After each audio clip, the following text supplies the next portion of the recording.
Ես եթե չեմ սխալվում, երեք ղազախական կողմը ներկայացրել էր ինչ ցորեն է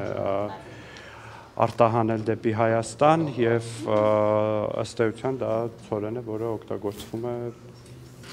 արտադրության մեջ, հացի արտադրության մեջ եւ այլն։ Ես չեմ կարող մասնագիտական գնահատական տալ, բայց ակնհայտորեն այդ լաբորատոր ընդդիմության լաբորատոր փորձաքննության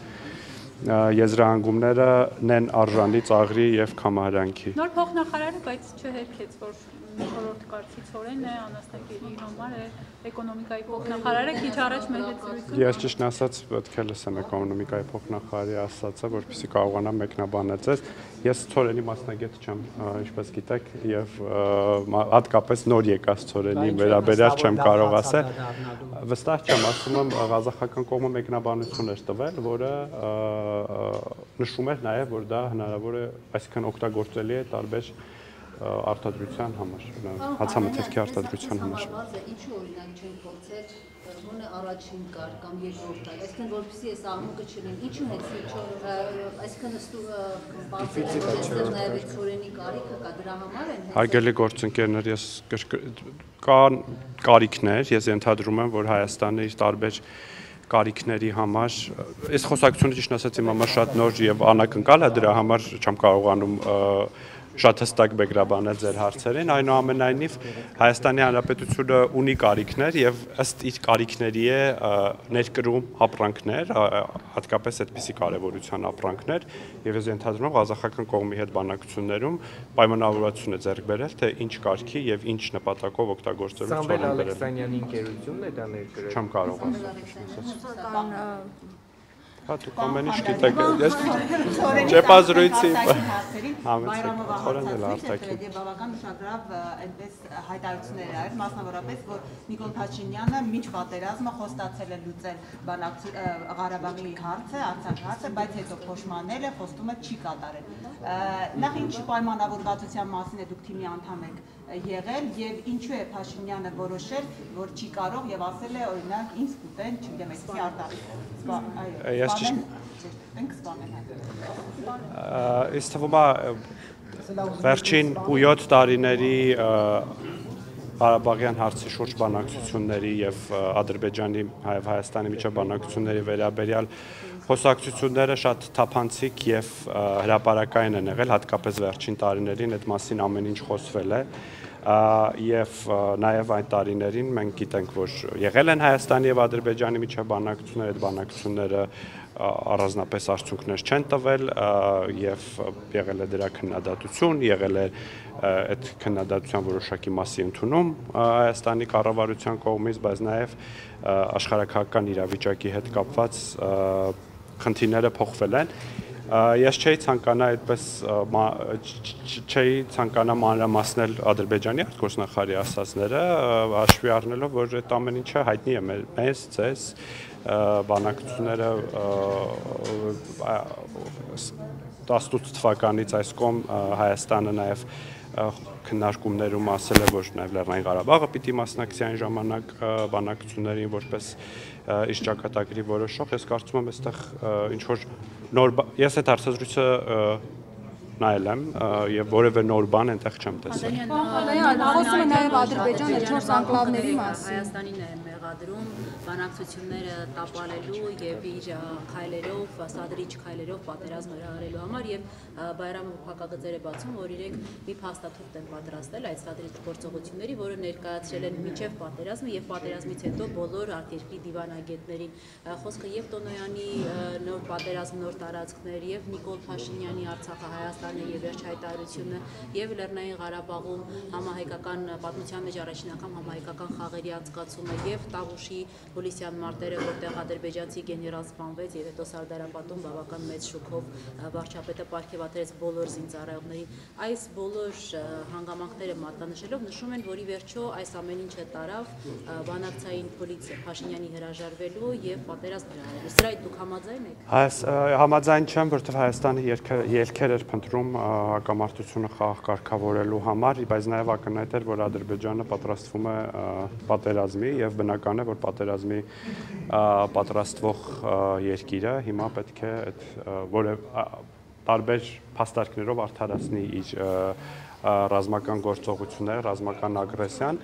Շատ հետաքրքիր զուգադիպությամբ նաև նույն փաստարկներով Հայաստանի Հանրապետությանը մեղադրում էր նաև Ռոբերտ Քոչարյանը իր վերջին տված ասուլիսում։ Այդ զուգադիպությունը եւս եւ Սերժ Սարգսյանը եւս այդ զուգադիպությունը եւս ցանկանում եմ ձեր ուշադրությանը հրավիրել, որ ըստ էության Ադրբեջանի պետական գործիչները, քաղաքական գործիչները եւ Հայաստանի նախկին նախագահները նույն մեղադրանքներն են հնչեցնում Հայաստանի Հանրապետությանը, ինչը չափազանց Հայաստանի Հանրապետությունը կրկնում եմ այդ տարիներին, 2 տարիներին, հա, ըստ էության փորձում էր դուրս գալ այն իրավիճակից, որը չհանգեցնի ռազմական հակամարտության, պատերազմի եւ չի հրաժարվել բանակցությունից, բնականաբար չի հրաժարվել բանակցություններից, ուղղակի նաեւ ակնհայտորեն այդ բանակցությունների բովանդակության համար շատ փոքր տարածք է եղել Հայաստանի Հանրապետության համար, որովհետեւ շուրջ 20 տարի բանակցային այնպիսի ճարտարապետություն հյուսվել եւ Հայաստանում դրա այնպիսի հակառակ պատկերն է ներկայացվել, որ բարդ էր այդ փոքր տարածքի մեջ մանևրել եւ դրան զուգահեռ նաեւ ուժերի բալանսներ կտրուկ փոխվել Հայաստանի եւ Ադրբեջանի միջեւ, ինչը բարդացնում էր Հայաստանի։ Ինչի մասին նշվում է եւ Սերժ Սարգսյանը եւ երկրորդ նախագահը։ Ես Հայաստանը փորձել է բանակցել իրավիճակի վերաբերյալ, ինչ մնացած ամեն ինչի մասին, ինչպես նշվել է, դրանք հրապարակվեն։ Ես չգիտեմ, դա կառավարության տիրույթում է եւ ինչպես խոստացվել է, մինչեւ տարեվերջ կհրապարակվեն։ Բանակցությունները շարունակվել, պարոն Խանտանյան, երբ որ պահից դադարեցին բանակցությունները, ինչի մասին խոսում ադրբեջանական կողմը։ Դուք գիտեք բոլոր հանդիպումների մասին այդ ընթացքում ոչ տեղի են ունեցել, այսինքն ամիս-ամսաթվերով չեմ կարող բայց 18-19 թվականներին տեղի են ունեցել հանդիպումներ Հայաստանի եւ Ադրբեջանի միջեւ եւ այդ բանակցությունները ես օր-ամսաթվով չեմ կարող ասել, բայց դե մինչեւ 2020 թվականի միջև պատերազմի սկսվելը ակնհայտորեն կար բանակցային գործընթաց, բայց դրա արդյունավետության մասին արդեն գնահատականները տարբեր են։ Երբ որ Փաշինյանը զրոյական կետից եմ սկսում, այդ ժամանակ կաններ արդեն բանակցություններ, այլևս Ադրբեջանը որևէ ձևով Հայաստանը կրկին նշում եմ, որ տվյալ իրավիճակում բանակցային այդպիսի ժառանգության պայմաններում փորձում էր ելքեր գտնել, որպեսզի բանակցությունները շարունակվեն եւ ելքերից մեկն է դա, ինքը հասկացել էր, որ որևէ տարբերակ այլևս չկա, պետք է զրոյից սկսել։ Դե ակնհայտորեն այո, որովհետեւ այն կար բանակցային ժառանգություն եւ բանակցային տրամաբանություն, որը բերել եւ կանգնեցրել էին այդ բանակցությունները, ինչպես 18 թվին Սերժ Սարգսյանն էր ասել, եւ բայց դրա զուգահեռ կար նաեւ շատ տարբերվող, կտրուկ տարբերվող հանրային ընկալում եւ Հայաստանի խնդիրներ, որպեսզի այդ բանակցություններն ու հանրային ընկալումները փոքրինչ մոտեցնել իրեն, ինչը չստացվեց ցավոք սրտի։ Գիտեք, այդ մասին շատ երկար է այդ մասին շատ է խոսվել, արդեն քանի տարի այդ հարցը տալիս եք, ասում ենք, որ կար անհնարինություն։ Դանիալ ասացինք հայկական կողմի նոր առաջարկները, որոնց մասին խոսում են բոլորը, մերժել է հայկական կողմը, թե դրանք քննարկել, իրականությունը որտեղ է, գուցե դուք իշխանության տեսակետը ներկայացնեք։ Քննարկվել են իհարկե այդ փաստաթղթերը, բայց արդյունքում որևէ, այսինքն արդյունք չի եղել, հա, այդ այսինքն մերժում եղել է հայկական կողմից։ Ես չեմ կարող բան անել, հա, ես չեմ կարծում, որ Հայաստանը մերժման նամակ է ուղարկել։ Պարոն Խանտանյան, խոսում եք վերադարձի հետ կապված եւ Նիկոլ Փաշինյանը ասում է Արցախաշենը պետք է վերադարձնենք, բայց մենք Ադրբեջանից չենք տեսնում երբևէ որ խոսի փոխանակման մասին, այլ միայն պահանջներ են ներկայացնում, որ պետք է Հայաստանը վերադարձնի այդ 4 անկլավները։ Հիմա դուք վտանգ չեք տեսնում, որ Ադրբեջանը պատրաստ չէ փոխանակել։ Այդ անկլավների հարցը հարգելի գործընկերներ բազմիցս է քննարկվել, կա այդպիսի հարց եւ դա պետք է արդյունագրվի սահմանազատման գործընթացի շրջանակներում, այսինքն այդտեղ որևէ թաքցնելու բանի թեմա չկա, այսինքն փոխանակման հարց այս փուլում չի կարող լինել, որովհետեւ նախ պետք է անկլավները սահմանազատվեն, թե երբ կսահմանազատվեն, դա հայտնի չէ, որովհետեւ սահմանազատման գործընթացը դեռ պիտի շարունակվի ու ինչ որ տրամաբանություն կա այդ սահմանազատման գործընթացում։ Հիմա բայց որ դուք անընդհատ հարցեր եք տալիս, ես չեմ կարողանում ամբողջ բովանդակությունը ներկայացնել ձեզ։ Սահմանազատման գործընթացը պետք է շարունակվի եւ սահմանազատման գործընթացի որևէ փուլում, ես չգիտեմ մեջտեղում, վերջում թե որ, պետք է նաեւ անդրադարձ կատարվի անկլավների հարցին։ Պետք է կնքվի Հայաստանի եւ Ադրբեջանի միջև սահմանազատման գործընթացի բոլոր արձանագրությունների հաստատումից հետո պետք է կնքվի պետական սահմանի մասին պայմանագիր Հայաստանի եւ այդ պայմանագիրը պետք է վավերացվի, պետք է տեղի ունենա սահմանագծման աշխատանքներ։ Հետո արդեն Հայաստանը եւ Ադրբեջանը որոշեն, թե ինչպես են անկլավների թեմային անդրադառնում։ Եթե հանկարծ որևէ սցենարով որոշվի, որ պետք է Հայաստան եւ Ադրբեջանը տարածքներով փոխանակվեն, այդ հարցը Հայաստանի Հանրապետության օրենսդրության համաձայն չի կարող տեղի ունենալ առանց հանրակրվեի։ Դրա համար պետք է հանրակրվե տեղի ունենա, այսինքն Հայաստանի կառավարությունը չի կարող որոշի, որ սպասում էին իրավական հիմքեր, սկզբում ասում էին, որ չկան անկլավներ, հետո ասում որ կա, պետք է ներկայացվեն իրավական հիմքեր։ Սահմանազատման հանձնաժողովների աշխատանքներում պետք է ներկայացվեն այդ հիմքերը եւ որ հիմա եթե գիտեք վերջերս ամենավերջին հանդիպումը տեղի ունեցավ սեպտեմբեր ամսին, որը այլ բովանդակություն ուներ թրիփի շրջանակներում սահմանային այդ հատվածների ես ենթադրում եմ որ հետագա հանդիպումների ընթացքում այդ հարցը նաեւ սահմանազատման հանձնաժողովների միջև կքննարկվի, այսինքն դա մի հարց է, որը ամբողջությամբ այդ հանձնաժողովների տիրույթում է, այստեղ ինչ որ քաղաքական աշխարհաքաղաքական հատկապես բովանդակություն չկա։ Ես տեղյակ չեմ։ Երբ որ հետահայաց նայում եք, արդյոք ճիշտ է այդ հայտարարությունները, որոնց մասին ես քիչ առաջ նշեցի, որ Արցախը Հայաստան է, եւ երբ որ հետահայաց եք նայում, արդյոք ճիշտ է ասել, որ գնացեք եւ Լեռնային Ղարաբաղի հետ բանակցեք, ինչը Ադրբեջանը անցալել է որպես բանակցությունների ավարտ, բազմամյա բանակցությունների ավարտ տապալում եւ հետեւաբար այդ թեման ոնց որ մանրամասն անդրադարձանք, ու այդ թեմային այնքան երկար ենք խոսել, վարչապետը այնքան մանրամասն է խոսել այն հայրենասիրության մոդելի մասին, այդ հայրենասիրության մոդելից բխող հայտարարությունների մասին, խոսել է պատասխանատվության մասին, այսինքն անընդհատ այդ թեման, որ մենք բան ենք անում, բերում ենք եւ 2025 թվականին, երբ որ կա բանակցային լրիվ իրավիճակ, դրա հանրային տեղեկատվության օգտակարությունը, երբ որ կառավարությունը ընդունում է, որ եղել են բացթողումներ, բայց այդ հայտարարությունները, մեկնաբանությունները, բացթողումները բխել են իրավիճակից, աշխարհաքաղաքական իրավիճակից, Հայաստանի ռազմավարական դիրքից, հնարավորություններից եւ նաեւ մթնոլորտից ու վարչապետը ինչպես հաճախ նշում հայրենասիրության այն մոդելից, որը մենք բան ենք արել, մեր մեջ ա եղել ու մենք մինչև հիմա ձև չի լինում, ամեն տարի չի փոխվում, բան խանդայում ոնց է լինում, որ մի տարի քպիների մոտ հայրենասիրության այն մոդելն է, որ Արցախը Հայաստանը եւ վերջ, հաջորդ տարի այդ մոդելը չկա։ Գիտեք, բանը կյանքը ինքնահայացման process է նաեւ եւ տարբեր կյանքի տարբեր փուլերում մարդիկ եւ իրավիճակների շատ տարբեր իրավիճակների եւ իրադարձությունների բախվելով փոխում են հայացքները եւ ճակատագրական իրադարձությունների հետևանքով են սկսում այլ կերպ գնահատել իրավիճակը ու հասկանալ թե ինչն է եղել սխալ։ Այս մասին խոսակցությունը այնքան մանրամասն է եղել հանրության եւ ձեր հետ բոլորի հետ, որ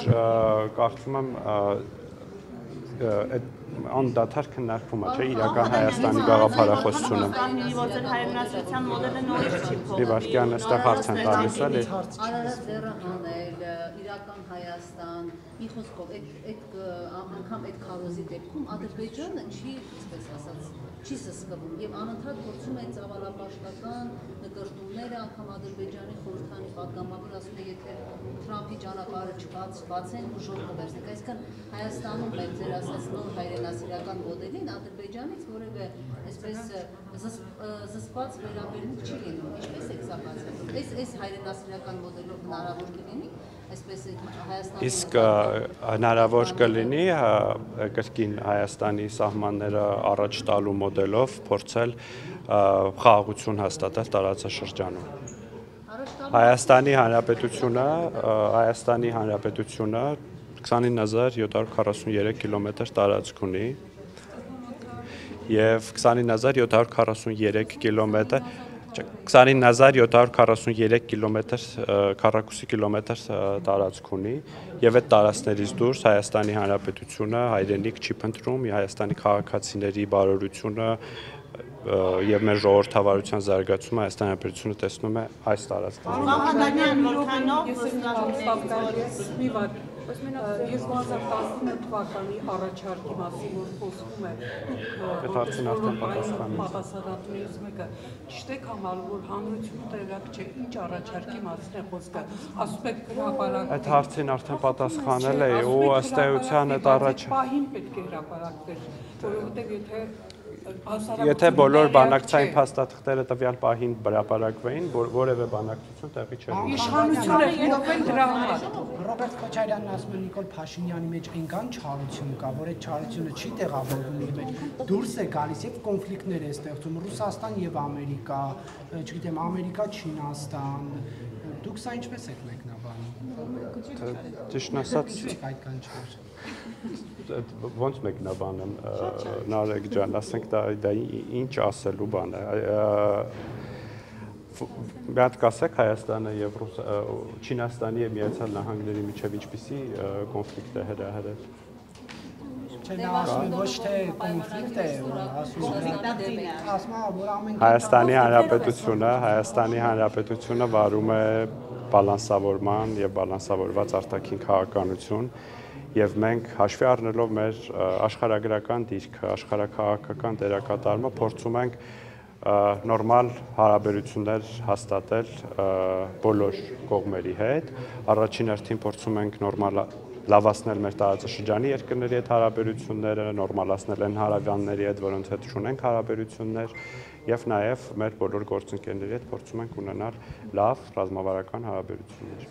Պարոն Խանդանյան, եւ ինքնին նոյեմբերի 5-ի մետաքրոպահականներից Եռաբլուր չգնաց, մոռացվել է այդ օրը, թե ինչ նպատակ կա, որ ընդհանրապես չեք հիշատակում, չեք գնում, խոնարհում չեք հայտնում։ Որևէ մեկը չի մոռացել,